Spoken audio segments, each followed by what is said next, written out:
Bonjour à toutes et à tous, ou peut-être bonjour à tous, et bienvenue en tout cas dans cette édition d'Actuel consacrée au langage et à l'écriture inclusive. Complications inutiles, périls mortels, régulation indispensable d'un français vivant et qui évolue.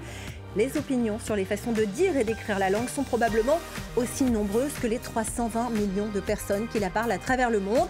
Et parmi elles, nous en avons invité deux, les linguistes Anne Abbayer et Sandrine Zeffray, qui nous diront en spécialistes ce qu'elles en pensent. Mais avant de plonger dans ce débat, rappel sur ce qu'est le langage inclusif, comment il peut ou pourrait se traduire à l'écrit, un sujet qui semble bouleverser les parlementaires au point que le Sénat a adopté un texte en interdisant l'usage dans les administrations. Au milieu d'une phrase, coupant un mot en deux voire en trois, c'est un petit point qui gêne parfois la lecture. TOU-TE-S. Les sénateurs RIS, NE, sont pas heureux. Mais je n'arrive pas à le lire en fait, ça passe pas.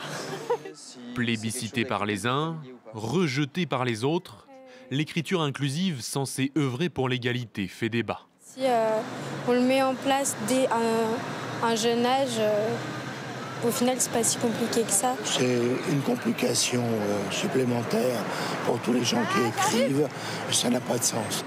Dans le viseur de ces détracteurs, deux pratiques. Le point médian d'abord qui transforme citoyen en citoyen.ne.s pour être plus inclusif, mais également les néologismes comme ces contractions de déterminants, yel, c'est-le ou encore toust.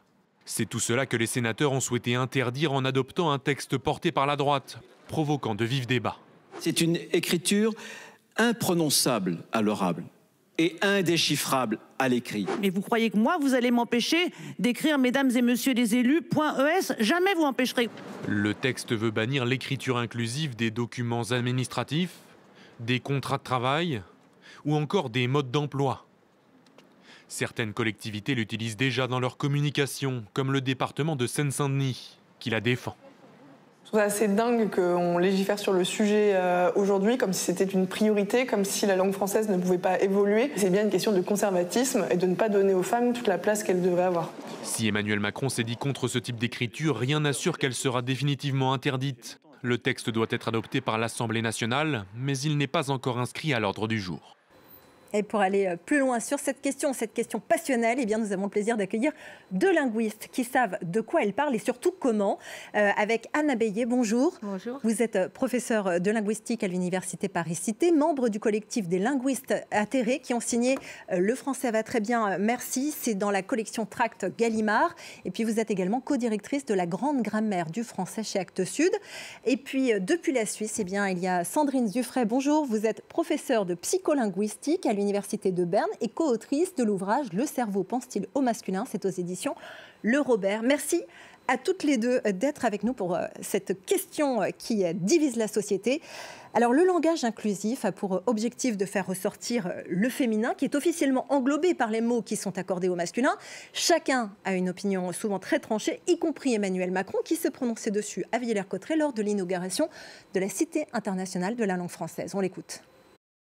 Les professeurs, les écrivains et créateurs, les comédiens, les bibliothécaires et les traducteurs. Ces figures essentielles, ce sont toutes celles et ceux qui transmettent et font vivre le français. Les fondements, les socles de sa grammaire, la force de sa syntaxe et de ne pas céder aux airs du temps. Dans cette langue, le masculin fait le neutre. On n'a pas besoin d'y rajouter des points au milieu des mots ou des tirets ou des choses pour la rendre visible. Alors Anne Abbayer, je me tourne vers vous, mais qu'est-ce que ça vous inspire ce discours du président français ? Les deux extraits sont un peu contradictoires, parce qu'il dit celles et ceux. Donc s'il dit celles et ceux, ça veut dire que ceux, tout seuls, au masculin, risqueraient d'être compris comme se référant uniquement à des hommes. Donc en français, effectivement, il y a deux genres, masculin-féminin, il n'y a pas de genre neutre. Il y a un emploi du masculin, en général au pluriel, qui est dit générique, comme quand on dit les Français ou les habitants. Mais ça fait longtemps qu'on a observé que ce masculin pluriel était ambigu. Pour les humains, soit il désigne un groupe mixte, soit il désigne que des hommes. Donc c'est cette ambiguïté qui est devenue gênante et qu'on essaye de lever par les doublés. Donc c'est pour ça que le président lui-même dit française, français ou celles et ceux. Donc faire croire que le masculin ne poserait pas de problème, c'est pas juste. D'autant qu'il y a cette formulation qui est quand même très clivante dans les règles du français, c'est qu'on dit que le masculin l'emporte sur le féminin. Sandrine Zuffray, est-ce que au-delà de cette formulation problématique, il y a un impact sur la façon dont on pense la langue ? Oui, alors effectivement, il y a maintenant près de 40 ans que des recherches sont menées là-dessus dans le domaine de la psycholinguistique. Plus de 300 études ont montré que non, le masculin n'est pas neutre. Effectivement, il crée cette ambiguïté de lecture que notre cerveau a du mal à résoudre et on la résout en traitant le masculin comme étant plutôt spécifique, c'est-à-dire renvoyant à des hommes plutôt qu'à un groupe mixte. Et au contraire, quand on parle de groupes qui sont à domination de féminin, je pense par exemple aux infirmières, est-ce que ça fait l'effet inverse ? Alors justement, pas complètement. C'est ça qui est intéressant. Donc effectivement, dans des langues qui ne marquent pas le genre, comme en anglais, on dirait pas infirmier, infirmière, mais nurse dans tous les cas. Et ben là, effectivement, les stéréotypes vont jouer, mais dans des langues qui ont un genre grammatical, comme ça, le cas du français, et ben l'impact du genre est plus grand, à tel point qu'on continue à penser à plus d'hommes dans un groupe, même lorsqu'on parle d'un métier stéréotypé au féminin.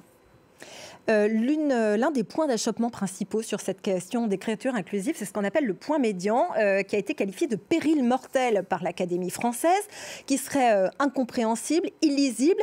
Pour d'autres, au contraire, c'est un signe pratique d'inclusivité qui permettrait, comme le disait Mélanie Vogel, la sénatrice, de mieux comprendre et inclure le féminin. Je vous propose qu'on écoute ce qu'elle disait au Parlement, au Sénat. Je regarde l'écran et je me dis, alors juste avant Chanterelle, il y a M.AMDTN petit rond. Et alors là, zéro problème. J'ai l'impression que ça ne vous pose aucun problème de lire article 2, amendement numéro 2, Monsieur Chanterelle. Alors, quelle est la raison ? Expliquez-moi. La raison pour laquelle c'est tellement compliqué pour vous de comprendre qu'un point médian entre un S et un E veut dire française et français. Et c'est parfaitement possible de comprendre que AMDTN petit rond 2 veut dire amendement numéro 2. Alors Anna Bélier, c'est un peu l'argument contradictoire, ce que dit Mélanie Vogel par rapport à ce qu'on entendait dans le sujet du sénateur qui dit que c'est illisible. Vous, votre opinion sur le point médian, quelle est-elle ? Ce n'est pas vraiment une opinion. Donc, il y a des travaux qui sont menés sur la lisibilité. Sandrine pourra en parler. Ce qu'il faut rappeler, c'est qu'il y a... Enfin, on se focalise sur le point médian, mais ce qui est important, c'est de comprendre pourquoi on fait des doublets, pourquoi on dit étudiante et étudiante, parce que le masculin pluriel est ambigu, ça risque de renvoyer qu'à des hommes, enfin d'être compris comme ça.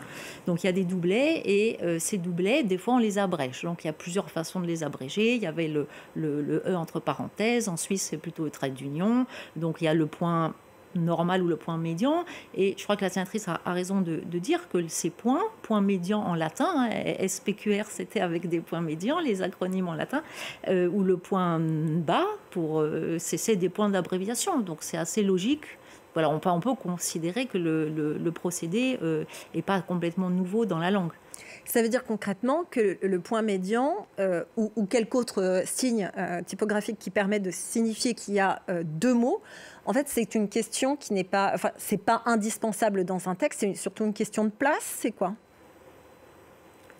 Dans les usages qu'on observe, oui, c'est plutôt sur les sites web, quand on manque de place, qu'un parti comme Allons Enfants, qui est un parti plutôt macroniste, utilise ce point médian. C'est une question de place. Après, si on a plus de place, les doublets sont aussi tout à fait utiles pour visibiliser les femmes. Il y a toutes sortes de possibilités, en fait. Sandrine Zuffray, sur la question de la lisibilité, est-ce qu'on a des études ?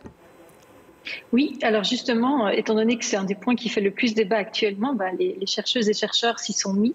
Et alors, les quelques travaux très très récents qui ont été menés sur la question du point médian montrent qu'il n'y a absolument aucune gêne de la lecture. Donc quand on mesure la vitesse de lecture, même à la première occurrence, il n'y a pas de ralentissement par rapport à un masculin générique. Donc non, on ne peut vraiment pas dire que les points médians gênent la lecture. Par contre, ce qui est très intéressant, c'est que quand on demande subjectivement ensuite aux personnes quelle était la version d'un texte la plus difficile, ils vont désigner celle avec le point médian. Donc en fait, cette difficulté, elle est plus dans la tête des gens que dans la réalité cognitive. Il y a un autre point d'achoppement qui revient assez régulièrement, c'est le terme yel, mais aussi touste ou celle-le. Ça, Anna Bélier, c'est des termes dont on a vraiment besoin. C'est une évolution de la langue qui est nécessaire.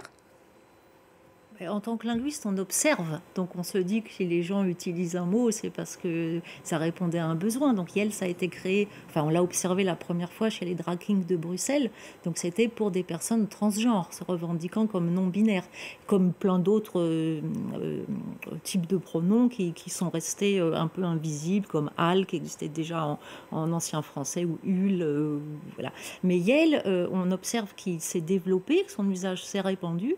Et c'est pour ça qu'il est entré dans le Robert et qu'on le mentionne dans la grande grammaire du français, parce que maintenant, il a un usage générique, justement, et surtout au pluriel.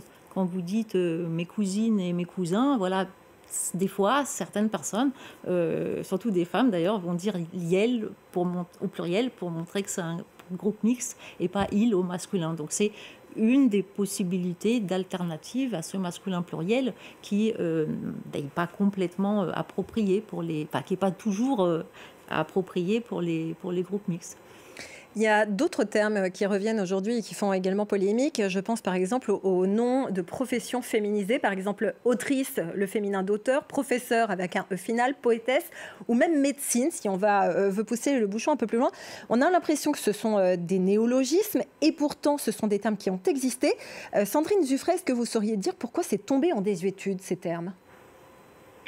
Alors, il semblerait que ça ait à voir avec aussi une certaine conception de la place des femmes et que des termes qui ont existé ont été supprimés de la langue progressivement pour signifier aux femmes que ces termes avaient été créés pour les hommes et exclusivement pour eux qui étaient censés exercer ces professions. Donc, c'était vraiment quand même une attaque un peu délibérée contre la place des femmes dans la société que petit à petit, ces mots ont été supprimés. Et finalement, professeur est vraiment un néologisme. Par contre, il semblerait plus logique d'avoir cette forme régulière professeuse que les gens ont beaucoup oubliée, mais qui est en fait la forme féminine normale, on va dire, selon la morphologie du français, d'un masculin en heure. Une dernière question, et je vais vous demander à toutes les deux votre opinion sur le terme humain par opposition à homme, les droits humains, les humains préhistoriques. Est-ce que ça change quelque chose ? Est-ce que c'est important, Anna Bélier ? Les droits de l'homme et du citoyen en 1789, ce sont les droits des hommes, puisque les femmes n'ont pas le droit de vote. Et Olympe de Gouges écrit un droit de la femme et de la citoyenne. Donc on est un des rares pays qui avons gardé l'expression droits de l'homme et non droits humains. La plupart des autres pays ont adopté l'équivalent de droits humains. Et ça serait une bonne chose pour la cause des femmes qu'on le fasse aussi. Maintenant, il y avait ce dont vous parliez, de cette règle, le masculin qui l'emporte pour le féminin. Il y a toujours eu deux règles en français, comme en latin et comme dans d'autres langues. Il y a toujours eu cette possibilité d'accord au féminin. On dit certaines régions et départements, différentes villes et villages. Ça existe toujours, et dans le tract des linguistes, on dit on l'applique. Et ça choque personne, avant le nom, pas pour la tribu, pour l'épithète. Et donc on pourrait le réenseigner. Jusqu'en 1920, c'était enseigné cet accord au féminin. Il existe toujours. Donc il ne faut pas croire qu'il y a une seule règle. Il y a souvent plusieurs règles qui coexistent en France. Et qui ne sont pas si vieilles en plus. Sur les humains et les hommes, alors votre opinion, Sandrine Zuffray ? Oui, alors je suis entièrement d'accord avec Anna Bélier. Je pense qu'effectivement, à l'époque, ce terme avait été pensé comme un masculin spécifique et il serait grand temps de signifier aux humains que ce terme est maintenant général. Et puis effectivement, comme le souligne Anne, dans les autres langues, ce passage s'est déjà fait. Donc de ce point de vue-là, ça me semblerait que logique fasse cette transition. Et ce sera le mot de la fin. Merci beaucoup Sandrine Zuffray, co-autrice du Cerveau pense-t-il au masculin, et à vous Anna Bélier, qui avait signé avec le collectif des linguistes atterrés Le français va très bien, merci, et co-dirigé la grande grammaire du français chez Actes Sud. Et puis merci à toutes et tous nos téléspectateurs et à celles qui nous suivent sur les réseaux sociaux. À très bientôt sur France 24.